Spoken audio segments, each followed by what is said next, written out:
അതുകൊണ്ടാണ് രണ്ടു തരം ഭക്തി ഉണ്ടെന്ന് ഓർക്കണം.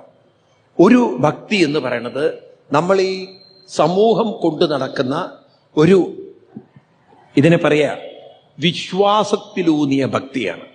മറ്റത് ജ്ഞാനത്തിലൂന്നിയ ഭക്തിയാണ്. ഈ ജ്ഞാനത്തിലൂന്നിയ ഭക്തി ഉണ്ടാവണമെങ്കിൽ അതിന് നമുക്ക് ഗ്രന്ഥപരിചയങ്ങൾ വേണം, ശാസ്ത്രപരിചയങ്ങൾ വേണം. അതിനാണ് നമുക്ക് സത്സംഗങ്ങൾ വേണ്ടത്. ആരെങ്കിലും ഇതൊക്കെ അറിയുന്നവർ പറഞ്ഞു തരണം.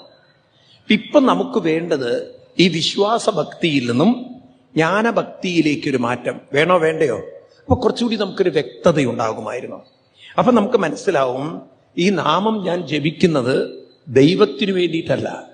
എൻ്റെ മനസ്സിൽ കൂടുതൽ കൂടുതൽ നാമത്തിനോടുള്ള താല്പര്യം കൂടുമ്പോൾ ഉള്ളിലടിഞ്ഞുകൂടി കിടക്കുന്ന ചിന്തകൾ കുറയുന്നു, മനസ്സ് ശുദ്ധമാവുന്നു, മനസ്സിന് ശക്തി കൂടുന്നു.